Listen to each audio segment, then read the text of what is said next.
헌법에서 규정하고 있는 계엄의 조건은 헌법 제77조이랑 전시사변 이에 준하는 국가 비상사태에 있어서 병력으로서 군사상의 필요에 응하거나 공공의 안정질서를 유지할 필요가 있을 때만 법률이 정한 바에 의하여 계엄을 선포할 수 있게 되어 있습니다.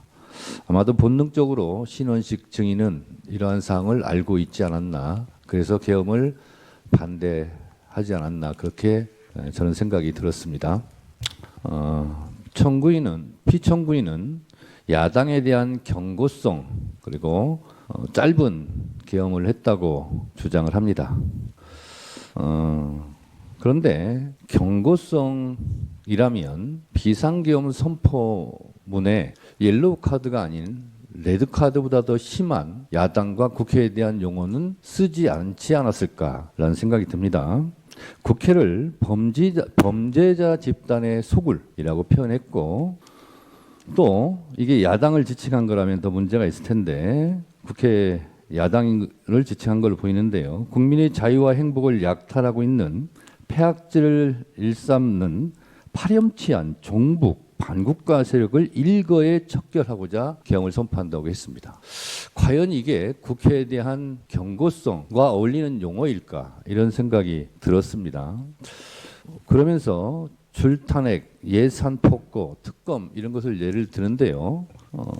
이 탄핵과 예산과 특검은 엄연한 대한민국 국가에서 헌법적으로 법률적으로 보장하고 있는 국회의 권한입니다. 그 권한 행사가 마음에 들지 않는다 하여 국회를 척결의 대상, 반국가 집단, 범죄자 집단의 소굴로 국회를 인식했다면 이것이 과연 경고성이었을까라는 의구심은 저는 가지고 있습니다. 국회에 대해서 줄탄핵 말씀하시는데 국회에 있는 저로서는 늘 거부권이란 말로 돌려보내드리고 싶습니다. 무려 거부권은 역대 대통령이 상상할 수 없을 정도의 25차례 정도의 거부권을 행사했습니다.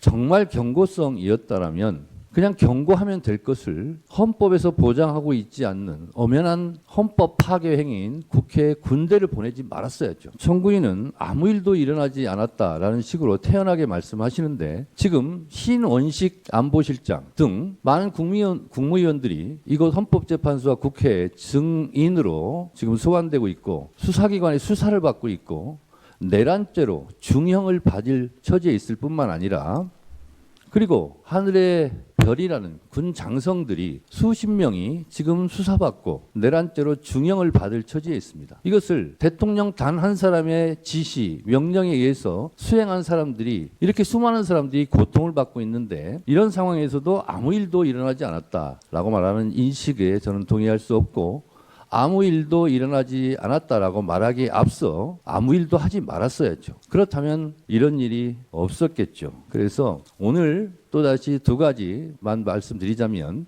제가 국회 소추위원으로 법사위원장으로 간첩죄에 대해서 거대 야당이 막았다고 그러는데 저희는 막은 적이 없습니다. 법안 소위나 그리고 법사위 전체회의에서 여러 가지 조정할 필요가 있고 좀 심사숙고할 필요가 있기 때문에 공청회 등 그런 수기 과정을 거치자라고 해서 지금 보류되어 있는 상태지, 야당이 결코 막았거나 이것이 간첩죄가 무산됐다거나 한 일이 없습니다. 그리고 아까 증언 과정에서 나왔다시피 초급 간부에 대한 국방 예산은 정부의 편성권을 갖고 있는 편성을 자체를 하지 않은 걸 가지고 야당의 책임을 떠넘기는 것은 참으로 비겁한 일이다, 이렇게 생각이 들어서 하나하나 팩트체크도 진실이 드러나고 있는 만큼 또 야당에 대한 경고성 계엄은 결코 아니었다라는 생각이 저는 듭니다. 이상입니다. 예, 본인께 의견 전술 기회 드리겠습니다. 아까 그 소추 위원장께서 이런 줄탄핵, 예산 입법의 폭거가 국회의 권한이라고 얘기를 하셨는데, 비상계엄의 선포와 그에 따르는 후속 조치도 엄연히 헌법상 대통령의 권한이라는 점을 말씀드립니다. 그리고 아무 일도 일어나지 않았다는 것은 바로 이 소추위원단과 민주당에서 만들어낸 내란 프레임으로 만들어낸 체포, 누구를 끌어내는 일, 그런 일이 전혀 일어나지 않았고, 국민들에게 어떤 군인들이 어떤 억압이나 공격을 가한 사실이 전혀 없고, 오히려 계엄 상황에서 경비와 질서 유지를 하러 간 군인들이 오히려 시민들한테 폭행을 당하는 그런 상황이었다는 그런 말씀을 드리고 정말 아무 일도 없게 되어야 한다고 생각합니다. 그리고 아까 지금 간첩법과 뭐 이런 그게 뭐 심사숙고하는 중이라고 하는데 이런 위헌적인 법들, 국익의 핵심 국익을 침해하는 법들을 아주 일방적으로 신속하게 국회에서 그렇게 많이 통과시켜 놓고 왜 이 간첩법은 문제가 많다는 얘기가 나온 지가 오래됐는데 아직도 계속 심사숙고하고 있는지 묻고 싶습니다. 그리고 법률안 거부권은 루즈벨트 대통령이나 레이건 대통령도 이미 개혁을 하는 과정에서 수백 건씩 한 바가 있습니다. 그리고 아까 국회 국방부 지휘통제실의 결심지원실에 제가 좀 시간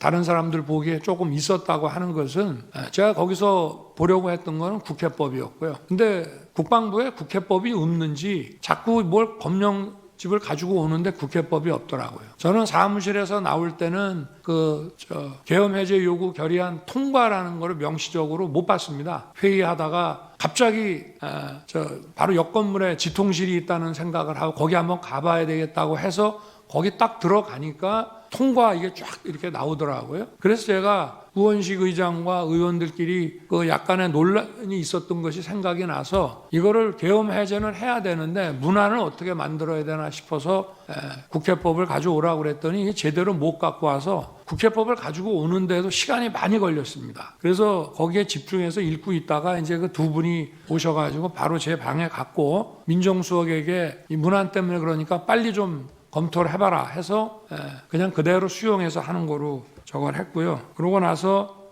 국방장관과 계엄사령관 박한수 총장을 불러서 군 철수시키라고 이제 지시를 했고, 그러고 이제 이미 국회 국무위원들은 비서실장이 다 불러놨기 때문에 기다리고 있는데 제가 시간이 좀 걸린다고 그래서 국무위원들 오는데 계엄 해제시까지 그냥 기다릴 게 아니라 먼저 언론 브리핑을 국민들한테 해야 되겠다 싶어가지고 간단한 그 담화문을 작성하도록 하고 그게 다 됐다고 그래서 내려가서 이제 준비시켰다가 발표를 하고 나니까 이제 정족수가 다 차서 곧 국무회의 해제 국무회의를 한다고 했습니다. 아까 비상계엄 선포 전 국무회의가 그 전부터 계속됐지만 정족수가 채워져가지고 5분밖에 안 한 국무회의라고 했는데 해제 국무회의는 1분밖에 안 했습니다.